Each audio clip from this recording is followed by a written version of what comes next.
Good morning, good afternoon, good evening. I am pharmacist Benjamin I. Fuchs, formulator of Truth Skin Health products, and it's time for another Facebook Live.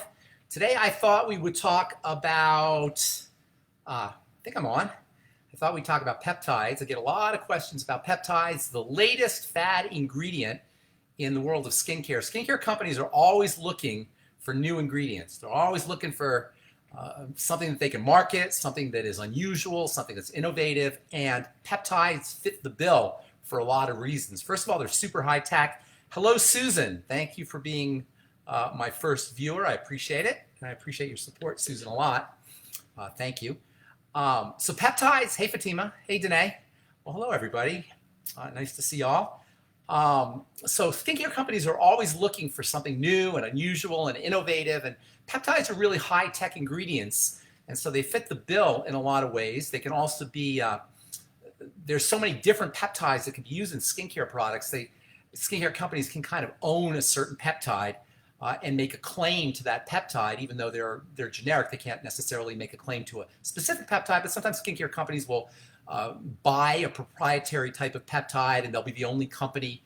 I'm talking about ingredient manufacturers, not necessarily the end users. These ingredient manufacturers will buy the rights to a proprietary peptide, or they'll manufacture a proprietary peptide. So there's a lot of marketing buzz associated with peptides, but at the same time, there's also a lot of confusion associated with peptides. What they are, how they work, are they really necessary? So today I'm going to talk a little bit about, hi Marlo, nice to see you, and Phil, and Tamara.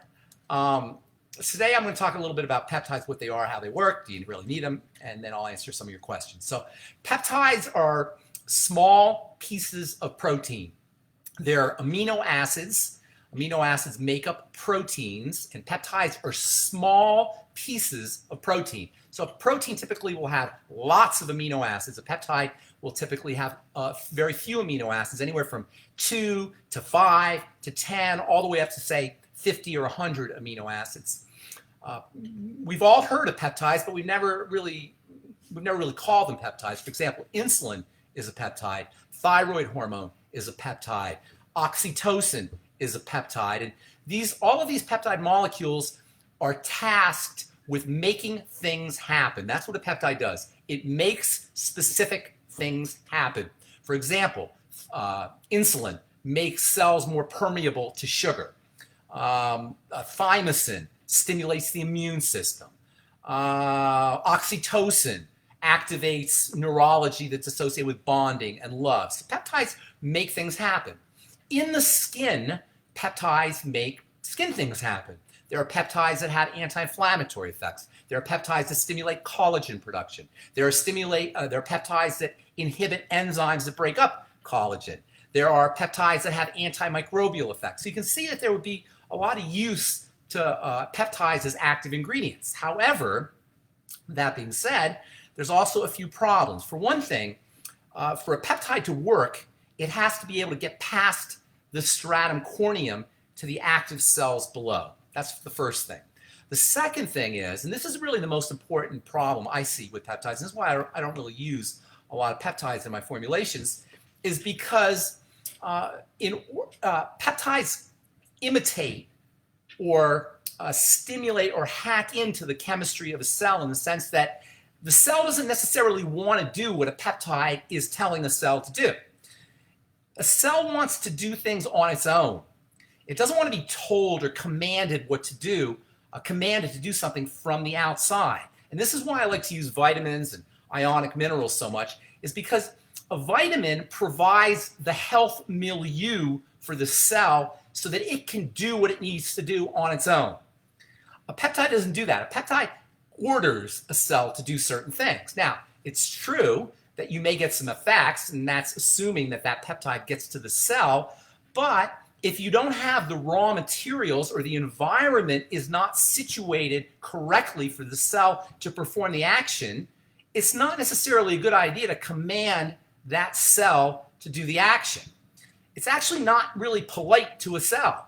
It's not kind and gentle to a cell to order it to do something. That's what a peptide does. It orders the cell to do something. Under ordinary circumstances, a cell waits for the environment to be perfect for it to do its behavior.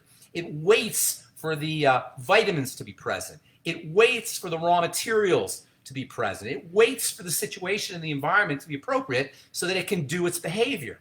A peptide doesn't wait. It doesn't allow the cell to wait. A peptide just sits into the cell or interacts with the cell, and it commands the cell to do the behavior.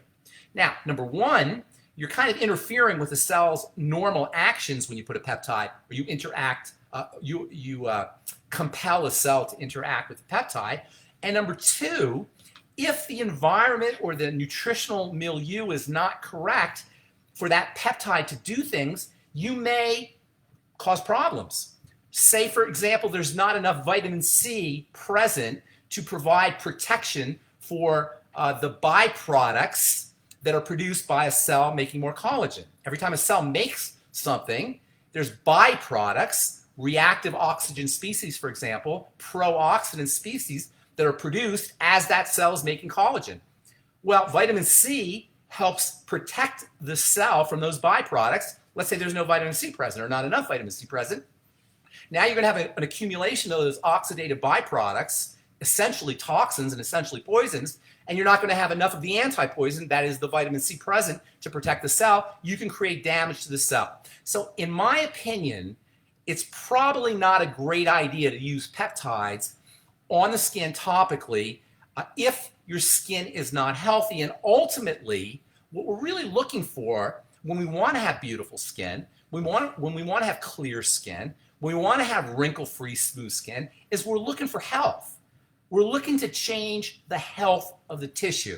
And this is why I started my Truth Treatment formula. This is why I formulated my Truth Treatments, is because I wanted you to have the ability via topical strategies and topical formulations to be able to change the health of the skin cell, so that your skin could be beautiful.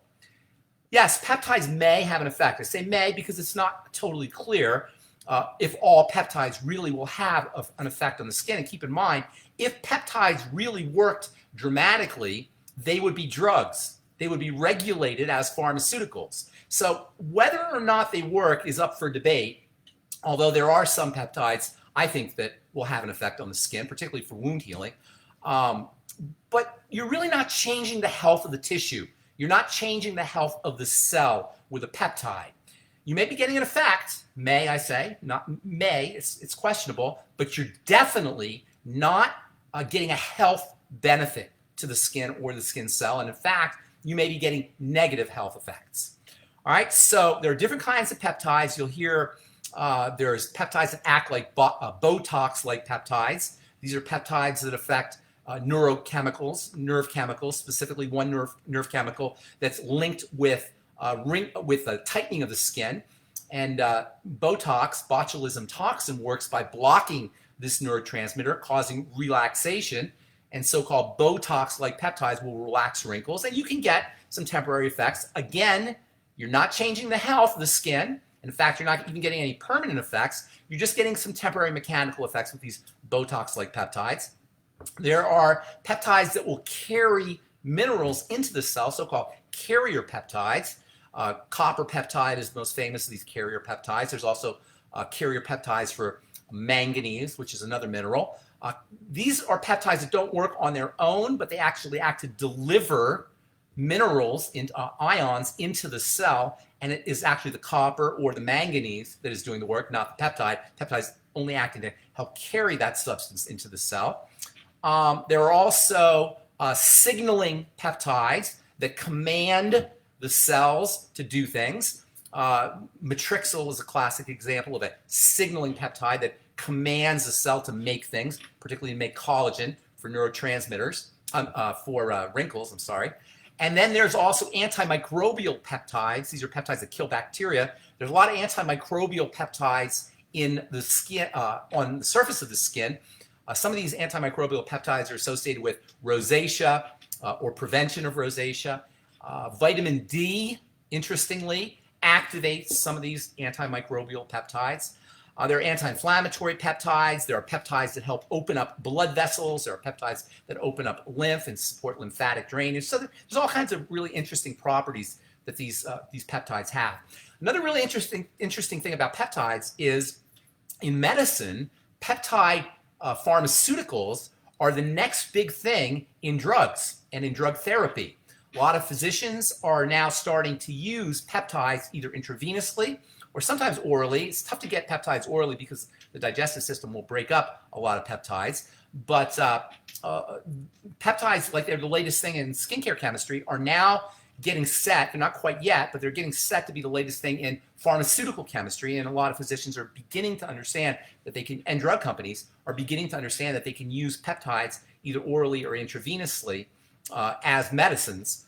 Also, another thing about peptides is foods. Some foods are really good sources of peptides, particularly eggs and dairy are really good sources of bioactive peptides, especially peptides that stimulate growth, peptides that are important for the digestive tract, and also peptides that are important for wound healing and for building and strengthening the immune system. On the dark side, if you have a food allergy, if you have an egg allergy, if you have a dairy allergy, chances are what you're allergic to are the peptides. So anytime something is active, these peptides are bioactive. So anytime you have a bioactive peptide, you can have a good, a positive reaction, something good, such as stimulating the immune system or building tissue or strengthening intestinal health. But you can also have something bad, and you can activate the immune system, causing some kind of immune reaction or inflammatory reaction. And this is why many people can't eat eggs or dairy. And people say they have a food allergy. What they're referring to is a food peptide or a bioactive peptide allergy. Okay, so let's see if you have any questions here. Nobody has any questions about peptides? That's interesting. I thought you guys have a lot of questions about peptides. By the way, growth factors are a peptide. So if anybody is interested in, if anybody is thinking about using growth factors, what you're really doing is you're using a peptide. Growth factors are peptides. Growth factors are peptide molecules that make cells grow. And the thinking is that when a cell grows, it produces more of whatever it's going to be producing. Again, you're hacking into the system in the sense that cells want to grow on their own. They want to grow when the environment that the cell is in is appropriate for the cell to grow. How does a cell know when it's appropriate for it to grow? When there's plenty of resources available, most especially nutritional resources. When there's plenty of nutritional fats available, essential fatty acids, for example. When there's plenty of vitamins, when there's plenty of ionic elements available. Then a cell perceives the environment as being healthy and appropriate, and it will grow. If you put a growth factor in topically, and again, it's not a sure thing that just because you put a growth factor on the surface of the skin, it's going to make it down to where the living cells are. But assuming you could do that, is it really something you want to do? If the environment that cell is sitting in is not really healthy enough for the cell to divide, do we really want to hack into it from the outside and order it to grow? It's kind of a philosophical decision you have to make. And as a healthcare professional, I don't personally think it's a good idea to compel a cell to do something if you're not positive that the environment is appropriate, the health environment is appropriate for that cell to do that action or that behavior. Now, if you're perfectly healthy, you're well nutriated, you're using topical vitamin C and topical ionic minerals and all the things you need to have topical to keep your skin healthy from a topical perspective, maybe then growth factors or peptides may be helpful. But under those circumstances, you don't need growth factors or peptides because the body makes plenty of growth factors and plenty of peptides. Nobody has a growth factor shortage or a peptide shortage, but plenty of people have vitamin C shortages or vitamin E shortages or mineral shortages. So I consider peptides to be, topical peptides that is, at best, secondary ingredients, nowhere near as fundamental as topical vitamins, and sometimes they may not even be appropriate to use as secondary ingredients because the environment that cell is sitting in, that the cell that you're commanding from the outside to do something, may not be appropriate for that cell to perform that behavior. Okay? All right. I don't think I have any questions here, you guys, which is unusual. You've asked me all your questions. So I'm going to wind it down, say goodbye. We will post this up on YouTube and on our Facebook page. And thank you, as always, for being true supporters. I love and I appreciate all of you. I'm Pharmacist Benjamin I. Fuchs. We'll talk to you later. Bye for now.